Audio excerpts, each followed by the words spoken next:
এটা তো কালকেও বলতে পারতা। তো কালকে বলতে পারলে আজকে কেন আসলাম? আজকে বলবো দেখে তো আজকে আসছি, তাই না? কি হয়েছে তোমার এইভাবে কথা বলতে? হ্যাঁ হয়েছে কিছু একটা, এই জন্যই তো আসছি রাতে কথা বলার জন্য। বলো।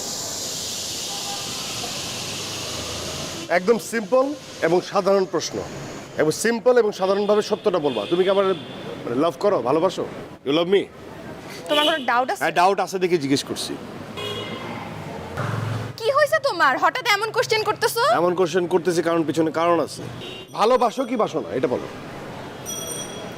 কি বলবা বলো। মানে বলতে পারতেছো না? এখানে ইগো কাজ করতেছে। হ্যাঁ, এই যে তুমি আমাকে ডমিনেট করো, তোমার ওয়ে অফ টকিং, তোমার জেস্চার, তোমার ধরনটা আসলে লাভারের মতো ধরন না, লাইফ পার্টনারের মতো ধরন না। লাইফ পার্টনার হচ্ছে একজন একজনের সাথে থাকতে, মানে একই ছাদে যখন মানুষ বিয়ে করে থাকে তখন একজন একজনের মুড, ভাব এগুলো আরও বোঝে, আরও স্যাক্রিফাইস করে। ইটস এ রেসপন্সিবিলিটি, তাই না? তো তুমি যে আমার যে লাভার, তোমার কোনো ওই ধরনের কোনো, মানে তুমি এলিমেন্টটাই অন্যরকম। তুমি তোমার মতো চলবা, তোমাকে ব্যালেন্স করে আমি চলবো, এটাই করে আসতেছি, আমি স্যাক্রিফাইস করে আসতেছি। তো তোমাকেও স্যাক্রিফাইস মুডে আসতে হবে, নাকি তুমি এরকমই থাকবা? শুনো, একটা কথা ক্লিয়ার বলি, আমি এমন, ঠিক আছে? আমি আজীবন এমনই থাকবো। আমি শুরুর থেকে এমন ছিলাম, আজীবন এমনই থাকবো। তোমার যদি পোষায় তুমি থাকবা, নাহলে এক্ষুনি যাও। ও না পোষালে আমি রাস্তা মাপবো? হ্যাঁ। তাহলে আমার কিছু কথা বলার আছে। আমি কিছু কথা লুকাইছিলাম, সেটা এখন বলতে চাই। এই যে আংটিটা না, এটা কোনো কবিরাজ আমার দেয় নাই, এটা আমার এঙ্গেজমেন্টের আংটি, এবং সেই দিনে আমার বিয়ে হয়ে গেছে। I am married. কি? এই চোপ, আস্তে কথা শোনো। আস্তে। বিয়ে হয়ে গেছে কারণ আমার বাবা, উনি এখন জীবিত নাই, উনি কমিটেড ছিলেন, উনি কমিটমেন্ট করে গেছিলেন, তার এক ফ্রেন্ডের মেয়ের সাথে আমার বিয়ে হয়েছে, ঠিক আছে?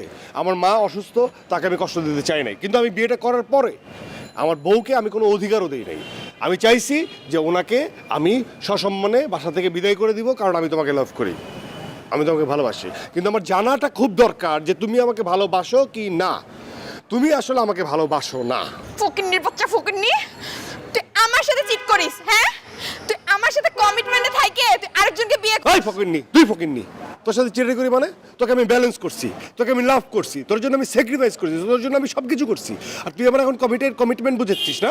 ইউ আর কমিটেড, তুমি স্যাক্রিফাইস মোডে যাও। তুমি এমন একটা এলিমেন্ট, তুমি কারোর জন্য কোনো স্যাক্রিফাইস করবে না। তোমার সাথে আমার কমিটমেন্ট কিসে? শোনো একটা কথা বলি, আমার মা সবসময় বলে যে সৃষ্টিকর্তা সবসময় একজন মানুষের পেয়ার উনি সেট করে দেয়। মানে যতই লটর পটর ঘটর করো না কেন, যতই দৌড়াদৌড়ি ঘোরাঘুরি করো না কেন, তুমি যে বিয়ে করবে আসলে তোমার ওই পেয়ারকেই, ঠিক আছে?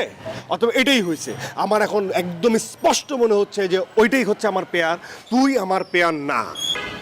পেয়ার না? আমি আজীবন এমন থাকবো। ডমিনেটিং বলছিস না, আমি আজীবন ডমিনেট করব। সেটা তুই থাকিস আর আমার লাইফে অন্য কেউ থাকুক, আমি ডমিনেট করবই। তোর যদি এইভাবে পোষায় তুই থাকবি, নাহলে রাস্তা মাপ। ও আমার পোষাইতেছে না, আজকের থেকে রিলেশন ব্রেকআপ, এটা মাইন্ডেড, ঠিক আছে?